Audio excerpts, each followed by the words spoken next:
ആകാശവാണി.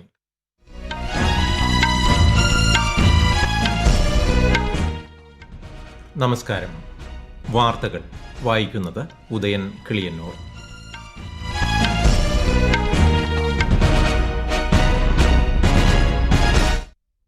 പ്രധാന വാർത്തകൾ. പശ്ചിമബംഗാളിൽ സുവേന്ദു അധികാരിയുടെ നേതൃത്വത്തിലുള്ള BJP മന്ത്രിസഭ നാളെ സത്യപ്രതിജ്ഞ ചെയ്യും. അസമിൽ പുതിയ സർക്കാരിന്റെ സത്യപ്രതിജ്ഞ ചൊവ്വാഴ്ച. കേരളത്തിൽ പുതിയ മുഖ്യമന്ത്രിയെ തീരുമാനിക്കാനുള്ള ചർച്ചകൾ പുരോഗമിക്കുന്നു. തമിഴ്നാട്ടിൽ പുതിയ സർക്കാർ രൂപീകരണത്തിന് TVKയ്ക്ക് CPI, CPIM, മുസ്ലിം ലീഗ് പാർട്ടികളുടെ പിന്തുണ. രാജ്യത്തിന്റെ ശാക്തീകരണം പരിസ്ഥിതി, പൌരന്മാർ, സമൂഹം എന്നിവയുടെ സുരക്ഷയുമായി ബന്ധപ്പെട്ടിരിക്കുന്നുവെന്ന് രാജ്യരക്ഷാമന്ത്രി രാജ്നാഥ് സിംഗ്. രാജ്യത്തുടനീളമുള്ള വാണിജ്യ LPG വിതരണം ഏകദേശം 70% പുനഃസ്ഥാപിച്ചുവെന്ന് കേന്ദ്ര സർക്കാർ. കേരളത്തിൽ KSRTCയിലെ ജെൻഡർ ടിക്കറ്റിംഗ് സംവിധാനം നാളെ പ്രാബല്യത്തിൽ വരും. ISLൽ സ്പോർട്ടിംഗ് ഡൽഹിക്കെതിരെ ഒഡീഷയ്ക്ക് ജയം. IPLൽ ഡൽഹിക്കെതിരെ ടോസ് നേടിയ കൊൽക്കത്ത ഫീൽഡിംഗ് തെരഞ്ഞെടുത്തു. വാർത്തകൾ വിശദമായി. പശ്ചിമബംഗാൾ മുഖ്യമന്ത്രിയായി സുവേന്ദു അധികാരി നാളെ സത്യപ്രതിജ്ഞ ചെയ്യും. ബംഗാളിലെ ആദ്യത്തെ BJP മുഖ്യമന്ത്രിയാണ് സുവേന്ദു. ഇന്ന് നടന്ന നിയമസഭാ കക്ഷി യോഗത്തിൽ BJP നിയമസഭാ കക്ഷി നേതാവായി മുതിർന്ന നേതാവ് സുവേന്ദു അധികാരിയുടെ പേര് നിർദ്ദേശിക്കപ്പെട്ടതായും കേന്ദ്ര ആഭ്യന്തരമന്ത്രി അമിത്ഷാ ഇത് ഔദ്യോഗികമായി പ്രഖ്യാപിച്ചതായും BJP വൃത്തങ്ങൾ അറിയിച്ചു. പുതിയ BJP സർക്കാരിന്റെ സത്യപ്രതിജ്ഞാ ചടങ്ങ് നാളെ കൊൽക്കത്തയിലെ ബ്രിഗേഡ് പരേഡ് ഗ്രൗണ്ടിൽ നടക്കും. കേരളത്തിൽ പുതിയ മുഖ്യമന്ത്രിയെ തീരുമാനിക്കാനുള്ള ചർച്ചകൾ തുടരുന്നു. കോൺഗ്രസ് നിയമസഭാ കക്ഷി യോഗത്തിനു ശേഷം അഖിലേന്ത്യാ നേതൃത്വത്തിന്റെ നിരീക്ഷകർ ഇന്നലെ ഡൽഹിക്ക് മടങ്ങി. ഇവർ കോൺഗ്രസ് ദേശീയ നേതൃത്വവുമായി നടത്തുന്ന ചർച്ചകൾക്ക് ശേഷമാവും പാർലമെന്ററി പാർട്ടി നേതാവിനെ സംബന്ധിച്ച തീരുമാനം പ്രഖ്യാപിക്കുക. മുഖ്യമന്ത്രി സ്ഥാനത്തേക്ക് VD സതീശൻ, KC വേണുഗോപാൽ, രമേശ് ചെന്നിത്തല തുടങ്ങിയ മുതിർന്ന നേതാക്കളിൽ ആര് വേണമെന്ന കാര്യത്തിൽ വിഭിന്ന അഭിപ്രായങ്ങൾ ഉയരുന്ന സാഹചര്യത്തിൽ ഹൈക്കമാൻഡ് ഇത് സംബന്ധിച്ച അന്തിമ തീരുമാനം വൈകാതെ അറിയിക്കും. ഞായറാഴ്ച പ്രഖ്യാപനമുണ്ടാകുമെന്നാണ് പ്രതീക്ഷ. തമിഴ്നാട്ടിൽ പുതിയ സർക്കാർ രൂപീകരിക്കുന്നതിന്റെ ഭാഗമായി ഏറ്റവും വലിയ ഒറ്റകക്ഷിയായ തമിഴക വെട്രിക്കഴകത്തിന് CPI, CPM, മുസ്ലിം ലീഗ് പാർട്ടികൾ പിന്തുണ പ്രഖ്യാപിച്ചു. ഇതോടെ സർക്കാർ രൂപീകരിക്കുന്നതിനുള്ള 118 എന്ന സംഖ്യ ഉറപ്പാക്കാൻ TVKയ്ക്കായി. BCKയും പിന്തുണ നൽകാൻ സാധ്യതയുണ്ട്. 5 MLAമാരുള്ള കോൺഗ്രസ് നേരത്തെ തന്നെ പിന്തുണ പ്രഖ്യാപിച്ചിരുന്നു. ഇന്ന് നടന്ന ചർച്ചയിലാണ് 2 MLAമാർ വീതമുള്ള CPIയും CPIMും TVKയ്ക്ക് പിന്തുണ പ്രഖ്യാപിച്ചത്. ഈ പശ്ചാത്തലത്തിൽ TVK സർക്കാർ രൂപീകരിക്കാനുള്ള അവകാശവാദം ഉന്നയിച്ച് ലോക്ഭവനിൽ ഗവർണർ വിശ്വനാഥ് ആർലേക്കറെ കാണും. അസമിൽ പുതിയ സർക്കാരിന്റെ സത്യപ്രതിജ്ഞ ചൊവ്വാഴ്ച നടക്കും. BJP നേതൃത്വം നൽകുന്ന NDA തുടർച്ചയായ 3ാം തവണയാണ് സംസ്ഥാനത്ത് അധികാരത്തിലെത്തുന്നത്. നിയമസഭാ കക്ഷി നേതാവിനെ തെരഞ്ഞെടുക്കുന്നതിനായി BJP മറ്റന്നാൾ യോഗം ചേരും. ലോകത്തിലെ ഏറ്റവും വേഗത്തിൽ വളരുന്ന വ്യോമയാന വിപണി എന്നതിലുപരി വിമാനങ്ങൾ പാട്ടത്തിന് നൽകുന്നതിനും ധനസഹായം നൽകുന്നതിനുമുള്ള ആഗോള കേന്ദ്രമായി ഇന്ത്യ അതിവേഗം മാറിക്കൊണ്ടിരിക്കുകയാണെന്ന് കേന്ദ്ര വ്യോമയാന മന്ത്രി കിഞ്ചരാപ്പു റാംമോഹൻ നായിഡു. ഗാന്ധിനഗറിലെ ഗിഫ്റ്റ് സിറ്റിയിൽ India aircraft leasing and financing submit 2.0യിൽ മുഖ്യപ്രഭാഷണം നടത്തുകയായിരുന്നു അദ്ദേഹം. India's aviation sector is not merely growing, it is transforming at a pace that is catching the attention of the entire world. Passenger traffic in financial year 26 alone has touched 191 million on combined domestic and international routes. If you talk about India's commercial fleet, it is set to reach 1100 aircrafts by 2027 and it will triple by 2035 in the next 10 years to up to 2250. പ്രാദേശിക connectivity വർദ്ധിപ്പിക്കുന്നതിനായി ലക്ഷദ്വീപിൽ seaplane സർവീസുകൾ ആരംഭിക്കുമെന്നും അദ്ദേഹം അറിയിച്ചു. രാജ്യത്തിന്റെ ശാക്തീകരണവും സുരക്ഷയും അതിർത്തി സംരക്ഷണത്തിൽ മാത്രം ഒതുങ്ങുന്നതല്ലെന്നും സമൂഹം, പരിസ്ഥിതി, പൌരന്മാർ എന്നിവയുടെ സുരക്ഷയുമായി ബന്ധപ്പെട്ടിരിക്കുന്നുവെന്നും രാജ്യരക്ഷാമന്ത്രി രാജ്നാഥ് സിംഗ്. ന്യൂഡൽഹിയിൽ തിരങ്ക മൌണ്ടൻ റെസ്ക്യൂ സംഘം 10 വർഷം പൂർത്തിയാക്കിയതിന്റെ ആഘോഷ പരിപാടിയിൽ ഇന്ത്യൻ സൈന്യത്തോടൊപ്പം പങ്കെടുത്ത് സംസാരിക്കുകയായിരുന്നു അദ്ദേഹം.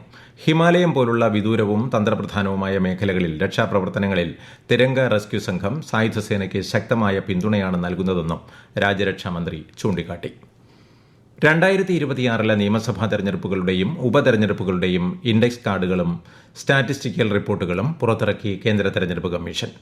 ഇത് സംബന്ധിച്ച വിശദമായ ഉള്ളടക്കം ECI നെറ്റ് ആപ്പിൽ കമ്മീഷൻ പ്രസിദ്ധീകരിച്ചു. സ്ഥാനാർത്ഥികൾ, വോട്ടർമാർ, ആകെ വോട്ടുകൾ, എണ്ണിയ വോട്ടുകൾ, പാർട്ടികൾ, സ്ഥാനാർത്ഥികൾ എന്നിവ തരംതിരിച്ചുള്ള വോട്ടുകൾ തുടങ്ങി വിശദവിവരങ്ങളാണ് പുറത്തിറക്കിയത്. ഭീകരത, രാജ്യാന്തര കുറ്റകൃത്യങ്ങൾ എന്നിവയ്ക്കെതിരെ 5ാമത് സംയുക്ത കർമ്മസമിതി യോഗം ന്യൂഡൽഹിയിൽ ചേർന്നു. ഭീകരതയെ നേരിടുന്നതിൽ തന്ത്രപരമായ ഉഭയകക്ഷി സഹകരണത്തിന്റെ പ്രാധാന്യം സംബന്ധിച്ച് ഇന്ത്യയും സിംഗപ്പൂരും യോഗത്തിൽ വ്യക്തമാക്കി.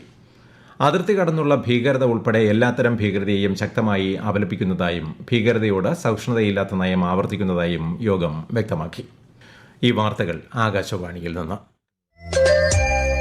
ആകാശവാണി വാർത്തകളും വാർത്താ അധിഷ്ഠിത പരിപാടികളും all India radio news Thiruvananthapuram YouTube ചാനലിലും @all India radio news Thiruvananthapuram Facebook പേജിലും AIR ന്യൂസ് _തിരുവനന്തപുരം ഇൻസ്റ്റഗ്രാം അക്കൌണ്ടിലും @AIR ന്യൂസ് _TVM X ഹാൻഡിലും ലഭ്യമാണ്. ഏക ഭാരത് ശ്രേഷ്ഠ ഭാരത് പദ്ധതിയുടെ ഭാഗമായി കേന്ദ്ര വിദ്യാഭ്യാസ മന്ത്രാലയത്തിന്റെ നേതൃത്വത്തിൽ യുവസംഘം 6ാം ഘട്ടം സംഘടിപ്പിക്കും. പരിപാടിയുടെ ഭാഗമായി രാജ്യത്തിന്റെ വിവിധ ഭാഗങ്ങളിൽ നിന്നുള്ള യുവാക്കൾ അയൽ സംസ്ഥാനങ്ങളും കേന്ദ്രഭരണ പ്രദേശങ്ങളും സന്ദർശിക്കും. യുവജനങ്ങൾക്കിടയിലെ ബന്ധം, സാംസ്കാരിക സംയോജനം എന്നിവ പ്രോത്സാഹിപ്പിക്കുന്നതിനാണ് പരിപാടി. ഹോർമൂസ് കടലിടുക്കിൽ US നാവിക കപ്പലുകൾക്ക് നേരെ ഇറാന്റെ ആക്രമണം. ആക്രമണത്തിനിടെ 3 കപ്പലുകൾ ഹോർമൂസ് കടലിടുക്ക് കടന്നു. ആക്രമണത്തെ ശക്തമായി പ്രതിരോധിച്ചതായും കപ്പലുകൾക്ക് യാതൊരു നാശനഷ്ടവും സംഭവിച്ചിട്ടില്ലെന്നും US പ്രസിഡന്റ് ഡൊണാൾഡ് ട്രംപ് സ്ഥിരീകരിച്ചു. അതേസമയം ഇറാനിയൻ എണ്ണ ടാങ്കറിനെയും ഫുജൈറയിലെ കപ്പലുകളെയും ആക്രമിക്കാൻ അമേരിക്ക ലക്ഷ്യമിടുന്നതായി ഇറാൻ ആരോപിച്ചു. പശ്ചിമേഷ്യൻ സാഹചര്യത്തിൽ ഗാർഹിക ഉപഭോക്താക്കൾക്ക് LPG ക്ഷാമം ഉണ്ടാകാതിരിക്കാനും വിലവർധന ഒഴിവാക്കാനുമാണ് ശ്രമിക്കുന്നതെന്ന് കേന്ദ്ര സർക്കാർ.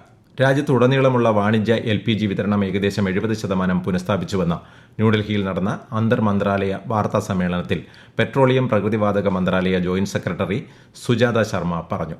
കഴിഞ്ഞ 2 ദിവസത്തിനുള്ളിൽ 15,400 ടണ്ണിലധികം വാണിജ്യ LPG വിതരണം ചെയ്തതായും ശ്രീമതി സുജാത ശർമ്മ അറിയിച്ചു.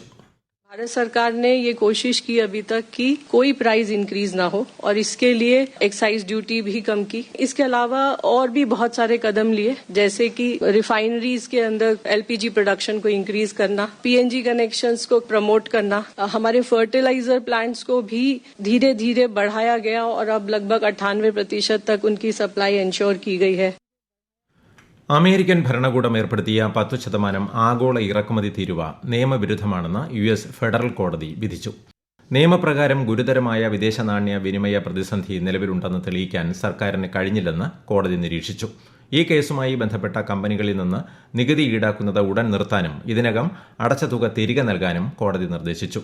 ട്രംപ് ഭരണകൂടം നേരത്തെ കൊണ്ടുവന്ന വ്യാപക ഇറക്കുമതി തീരുവകൾ US സുപ്രീം കോടതി അസാധുവാക്കിയതിനെ തുടർന്നാണ് ഈ വർഷം ആദ്യം പുതിയ തീരുവകൾ ഏർപ്പെടുത്തിയത്. ജെൻഡർ ടിക്കറ്റിംഗ് നടപ്പാക്കാൻ ഒരുങ്ങി KSRTC. ഇലക്ട്രോണിക് ടിക്കറ്റ് മെഷീൻ വഴി ടിക്കറ്റ് വിതരണം ചെയ്യുമ്പോൾ പുരുഷൻ, സ്ത്രീ എന്ന് രേഖപ്പെടുത്തുന്നതിനുള്ള സൗകര്യം നാളെ മുതലാണ് പ്രാബല്യത്തിൽ വരിക. കേരളത്തിൽ വേനൽ മഴ കനക്കുന്നു. ചൊവ്വാഴ്ച വരെ ഇടിമിന്നലോടുകൂടിയ ശക്തമായ മഴയ്ക്കും കാറ്റിനും സാധ്യതയുണ്ടെന്ന് കേന്ദ്ര കാലാവസ്ഥാ വകുപ്പ് അറിയിച്ചു. തിരുവനന്തപുരം, കൊല്ലം, പത്തനംതിട്ട, ആലപ്പുഴ, കോട്ടയം, ഇടുക്കി, എറണാകുളം, കണ്ണൂർ ജില്ലകളിൽ ഇന്ന് മഞ്ഞ ജാഗ്രതയാണ്. 9 ജില്ലകളിൽ നാളെയും 7 ജില്ലകളിൽ മറ്റന്നാളും മഞ്ഞ ജാഗ്രത നൽകിയിട്ടുണ്ട്. ISL ഫുട്ബോളിൽ സ്പോർട്ടിംഗ് ഡൽഹിക്കെതിരെ ഒഡീഷയ്ക്ക് ജയം. 1-2 ഗോളുകൾക്കാണ് ഒഡീഷയുടെ ജയം. IPL ക്രിക്കറ്റിൽ ഡൽഹി ക്യാപിറ്റൽസിനെതിരെ ടോസ് നേടിയ കൊൽക്കത്ത നൈറ്റ് റൈഡേഴ്സ് ഫീൽഡിംഗ് തെരഞ്ഞെടുത്തു. ഡൽഹി അരുൺ ജെയ്റ്റ്ലി സ്റ്റേഡിയത്തിലാണ് മത്സരം. MV ഹോണ്ടിയസ് ക്രൂയിസ് കപ്പലിലെ 3ാമത്തെ ബ്രിട്ടീഷ് പൗരനും ഹാൻഡ വൈറസ് സംശയിക്കുന്നതായി UK സർക്കാർ. രോഗിയെന്ന് സംശയിക്കുന്നയാൾ നിലവിൽ ട്രിസ്റ്റൻ ഡ കുൻഹ ദ്വീപിലാണ്. രോഗം സ്ഥിരീകരിച്ച 2 ബ്രിട്ടീഷ് പൗരന്മാരിൽ ഒരാൾ തീവ്രപരിചരണ വിഭാഗത്തിൽ തുടരുന്നു. പ്രധാന വാർത്തകൾ വീണ്ടും. പശ്ചിമ ബംഗാളിൽ സുവേന്ദു അധികാരിയുടെ നേതൃത്വത്തിലുള്ള BJP മന്ത്രിസഭ നാളെ സത്യപ്രതിജ്ഞ ചെയ്യും. അസമിൽ പുതിയ സർക്കാരിന്റെ സത്യപ്രതിജ്ഞ ചൊവ്വാഴ്ച.